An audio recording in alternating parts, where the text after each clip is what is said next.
Hello, Capricorn. Welcome to Ula Tea Leaf Readings. My name is Lenor, and tonight I'm going to be reading your tea leaves.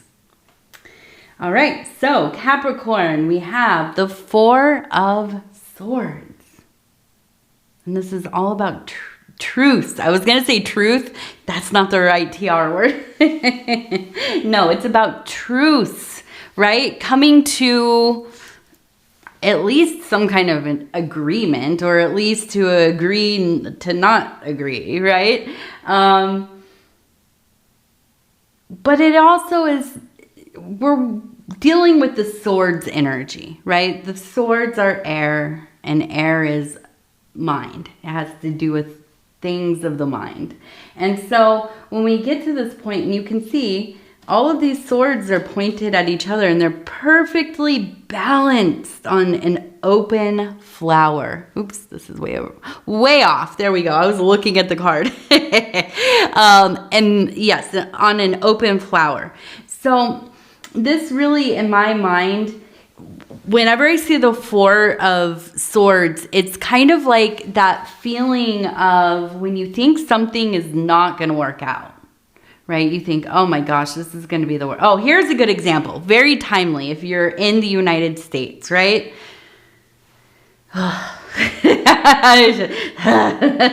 Big sigh. It's tax season, right? And I don't know about you, but there have been years where I was like, I don't really know for sure how this is going to go. I'm going to give all my stuff to the tax person and just hope for the best, right? And yes, I know. I have never done my own taxes because I don't trust myself. I'm terrible with numbers. So if you don't get in the comments and say, oh, that's, what are you doing? You can't do your own taxes. I know. It is a source of a little shame for me. But yeah, so you turn your stuff in to get your taxes done. And you're like, I know I'm going to owe so much this year. I just feel it, you know. And it comes back like it's actually in your favor. You're getting some money back.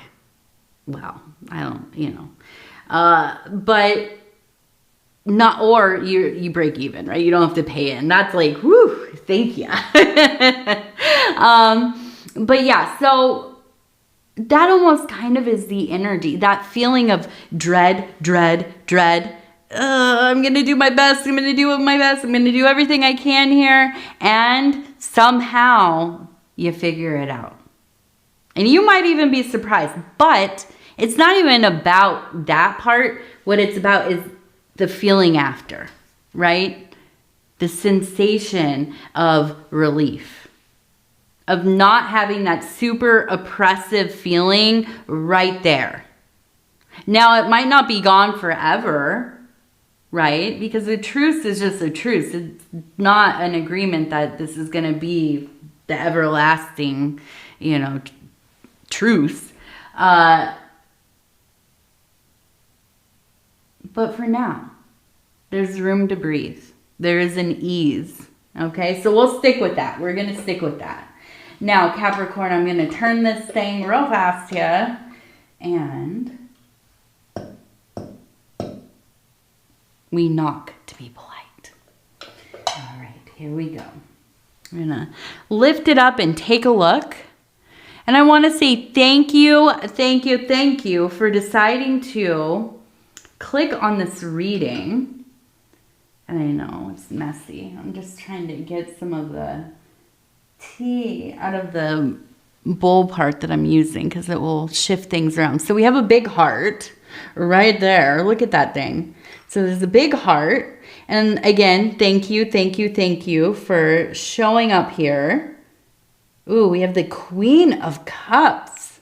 Look at her over here sitting. She's enthroned as the queen would be. She's holding, it looks like a cup that has some kind of hot beverage. Maybe she's having tea. Maybe she's having a little bit of coffee. Hot chocolate. I'm trying to think of hot things. You know, whatever it is, but we do have that Queen of Cups energy. And with the drink or the water, whatever it is, within the cup being hot, you can see the steam coming off. Ooh, that's an interesting, the fire water, right? Passion. And it meets emotion. So to me, it is almost kind of this feeling of maybe passion turning into love. Maybe it's like, you know, fully amorous, eros, and it's, you know, physical. It's a friends with benefits kind of situation. It's like a dalliance, a side piece, whatever, right? No judgment here. But it's starting to become something else. Now, it doesn't have to be something that's been consummated, you know, or realized. This could be a flirtation. This could even be like you're on the internet talking to somebody. Don't send anybody money, okay? I know, I always have to say that. If you're talking to somebody online, do not send anybody money. There are plenty of channels on YouTube about catfishing and love scams and all that kind of stuff, so be careful. Just be careful, okay? That's all I'm saying. I'm not saying that I see that here, but I always mention it because I feel like, you know, a lot of people don't ever want to disclose that maybe they got scammed or, you know, they got catfished or, you know, I think for a lot of people it makes you feel like I've been made a fool of, you know. Although I don't know that it's as taboo or, I don't know, embarrassing as it used to be. I think a lot of people have been catfished or have to some degree catfished somebody else, I guess. And so it's like a more widely understood thing. But I feel like just, it's like such a ray of sunshine meeting this person. I feel like there's been years. I don't think it's been months, definitely not weeks, but years of your life where you have felt unseen, unheard, probably just completely forgotten in ways. And I don't mean in a cruel manner necessarily, but something like, I don't know, like your department at work has birthdays for everybody and you come in on your birthday thinking, oh, I hope they don't, you know, I hope they don't say anything or whatever. But you know, it's like, it feels good to be recognized a little bit, right? To be remembered. And they fully don't say anything. They don't say happy birthday. They don't give you a card. They don't do the cake thing. I don't know if they do that in offices anymore, but totally just completely skip over your birthday. And that feeling of being invisible, like it's really driven in. Like I feel like nobody even notices that I'm alive anymore. And I feel like that, you know, it's not the most devastating thing in the world to you. I mean, you're a Capricorn, you're tough. You stay busy with your own stuff. Heck, you don't notice most people either, right? So it's not really like hard to comprehend because you're about your own business. You're doing your thing. And you know how it can be to miss something or miss somebody or not, you know, not notice somebody or whatever. But I think it's like a pain that I feel like it's like like a toothache, right? Where it starts off pretty bad, but then it's that throbbing. It just gets worse and worse and worse. And there's nothing you can do but treat it. You can't ignore it.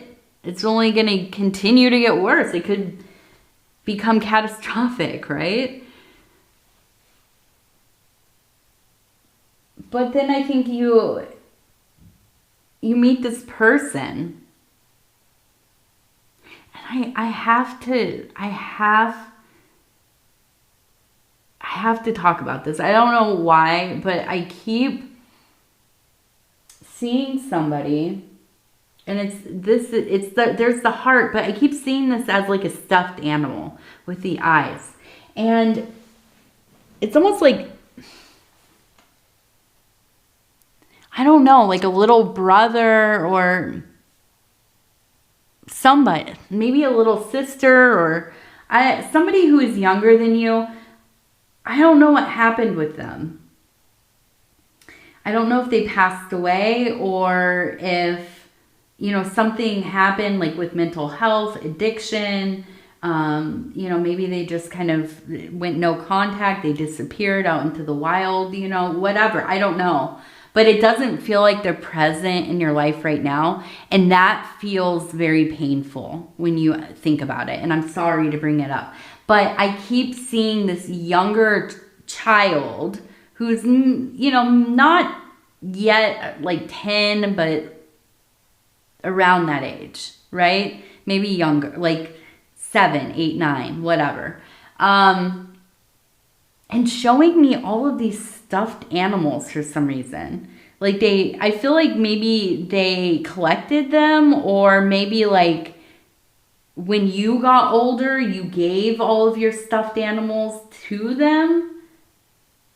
But it seems like it was something really important. And I think it's something that you never gave them any grief about. Like you were always very sweet about these things, even if it was like they seemed like they were getting a little old to have, all these stuffed animals or whatever, which, by the way, I don't feel like you're ever too old. But it does feel like you were kind of their protector. You were the person that they could kind of seek shelter in. And so I almost kind of wonder if you grew up in an environment that was very abrasive, or maybe there was like verbal mistreatment or name calling, or just this kind of feeling of like putting down your interests, or, and just generally kind of, I don't know, like people walking on eggshells. Like, so I wonder if there's somebody, at least one person in the family that was very reactive. Maybe one of the parents, or, maybe grandma or grandpa lived there and they were like that. I don't know for sure. But it feels like this is really important. This person, this sibling or family member, cousin, good friend. I don't know who they are exactly. But if they are around, if you have a way to contact them, I would. Because I feel like it's almost like they're calling out for you. Now, if they have transitioned already, I feel like this is kind of a sense of like they're waiting around for you. They're waiting for you. I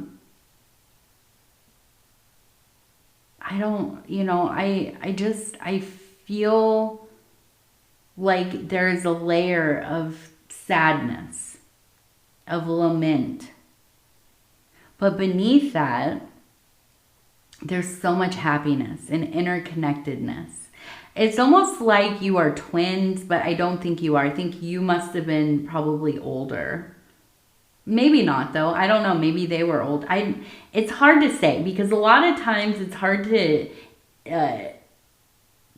know the age or dynamic of families, because you experience each other not so much by age, but by maturity and personality and, the different events that take place and, that kind of thing. So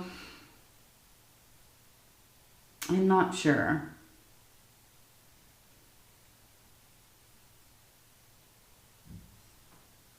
So we also have the word mom, M-O-M. And we have, it looks like mom right here maybe. Now, she does look very like Cancer. Or not Cancer, sorry, Saturn. Saturn. The god, right? And holding, it looks like a smaller person and up towards the mouth, right? So we know Saturn ate his children. Or, he tried to eat all of them. He did not, but he tried. There's the famous, paintings of him devouring his children.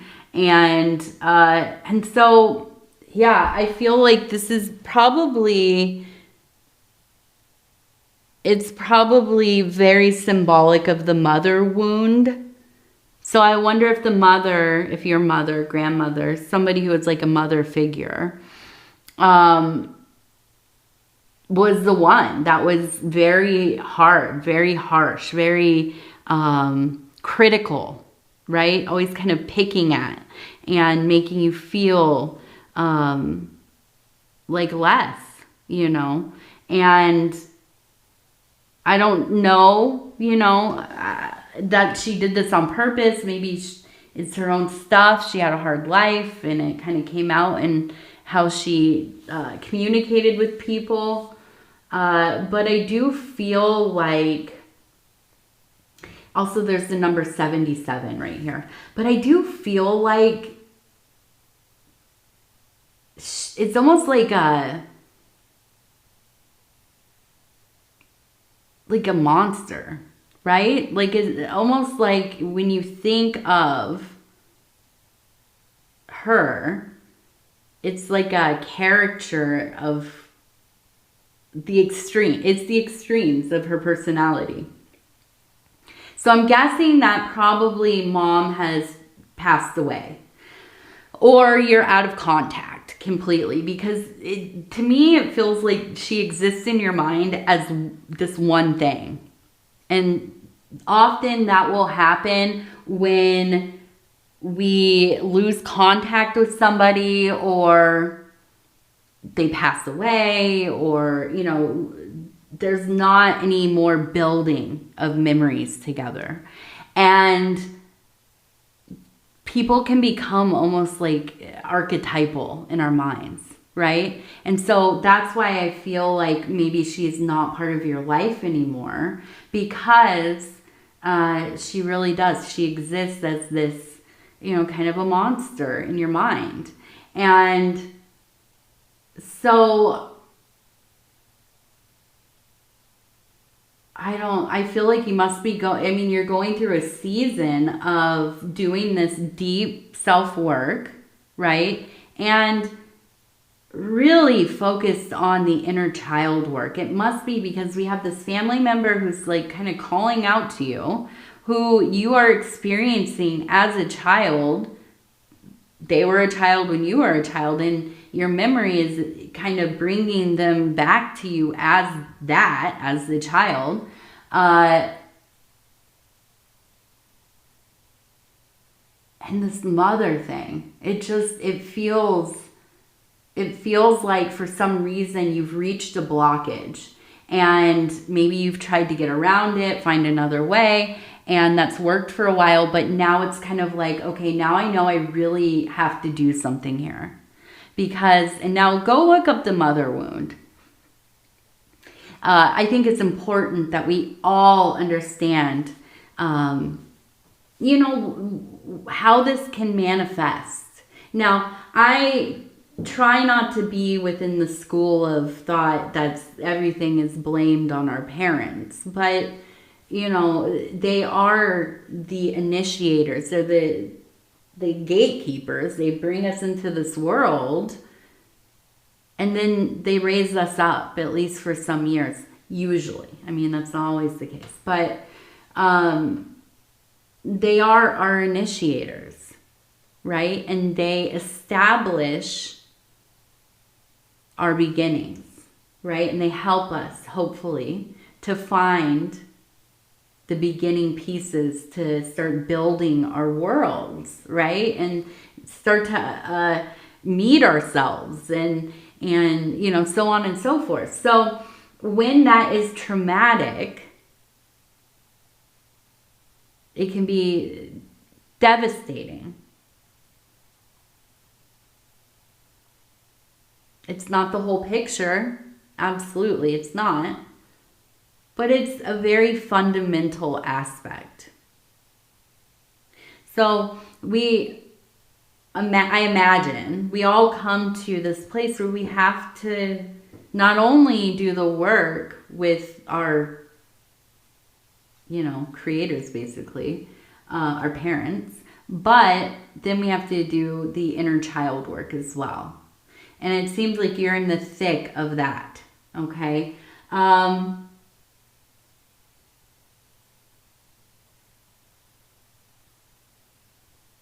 going to move over here. Let's see. What do we have?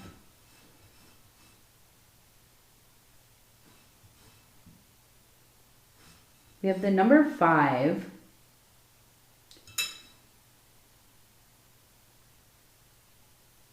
And we have somebody pointing. Pointing. Where are you pointing?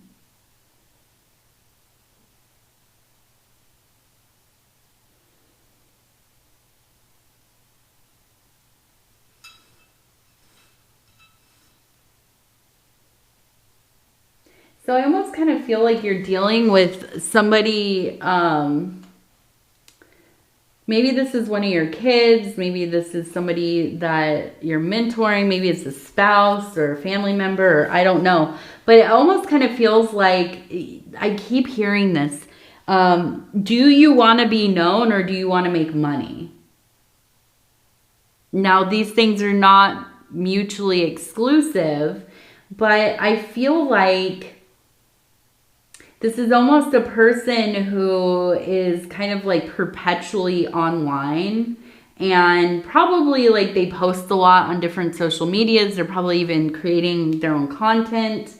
I don't know to what degree, but I feel like there's this frustration of like, okay, they found something they love.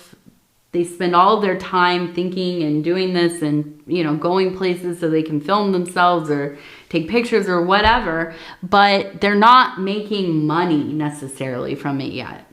And, as somebody who creates entertainment content myself, but also having been the person that's a little bit of the naysayer and very kind of like, what is going on here? Why? Before I started making content, I did not understand how all of it worked at all. But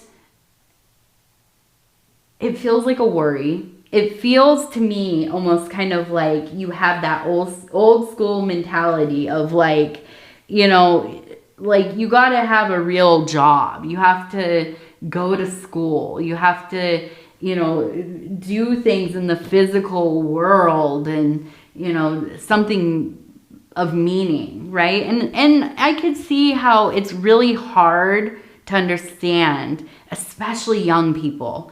They're doing all kinds of stuff. I don't know what the heck it is. The words are different. I feel so old.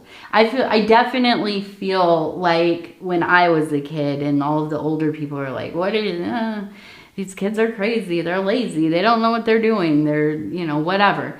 Now I feel like I'm at that age, but also a lot of people around me, my age and older, are very critical of the youth,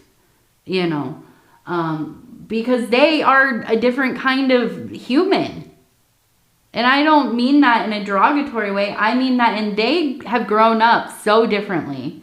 They have grown up with technology. That's the whole social world. Like the way society is made up is very different than it used to be. How we communicate, the lack of communication. We feel like we talk to people all the time. Most often we are passively experiencing them on the internet, right? Just like you're reading your cousin's, Facebook, all their trips and the kids and this and that, and you feel very involved and included because you're seeing this stuff and like you've caught up with them, and yet you haven't spoken to them in like 3 years, and vice versa, right? These kids have grown up differently. So I understand, but I feel like for you, this is going to be an experience of trying to kind of open your mind a little bit, right? And I say that with so much love. Also, I say that as somebody who had a child pretty late. I have a 4-year-old, right?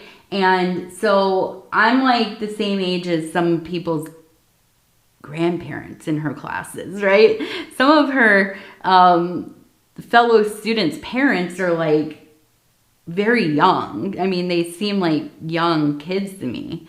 So I'm a little bit older and I get it. I don't know what the heck. I also would worry if my daughter was, was getting into content creation for a career or whatever. So, but at the same time, it's like, man, these kids, they are doing stuff that would blow your mind. I mean, it just absolutely, the artwork, the sub-realities, realms that they're building, the conversations they're having in their own spaces. They are building new understandings about the world, the universe, about what it is to be a human being.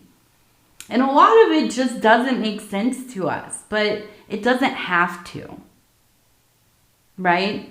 What we have to do is let people be who they are, right? And if that doesn't make sense, we have to learn how to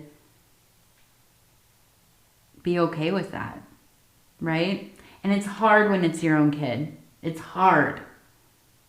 It's hard when it's somebody you care about.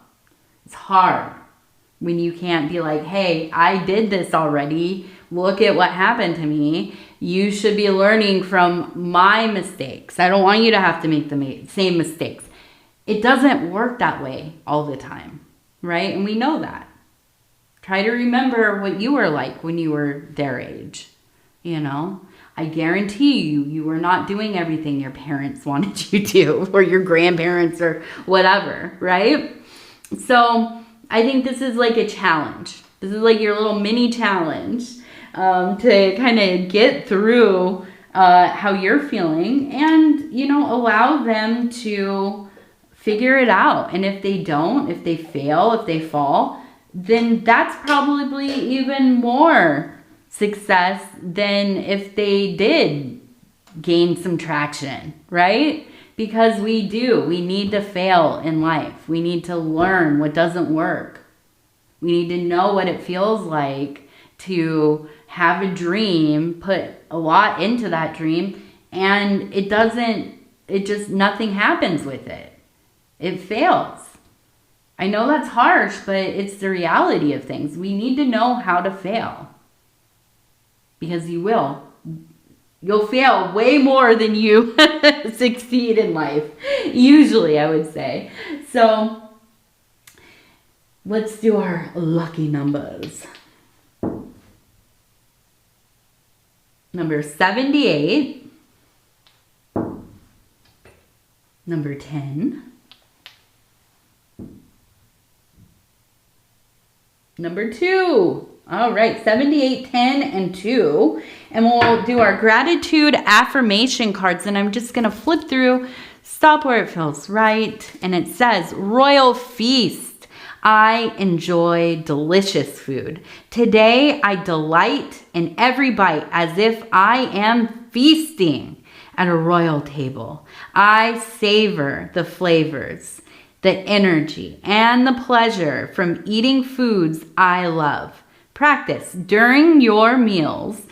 Try closing your eyes, focusing, and enjoying every bite. Every single bite. Yes. Yes, yes, yes, yes. All right. I just have to share. I saw the why, and I got to get the channel because it looked so yummy.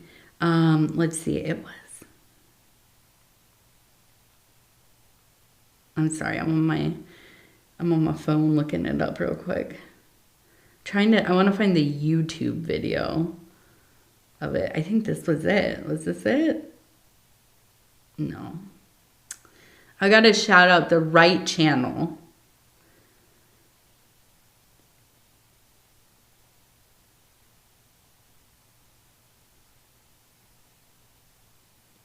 I think it's this one. Nope, it's not that one.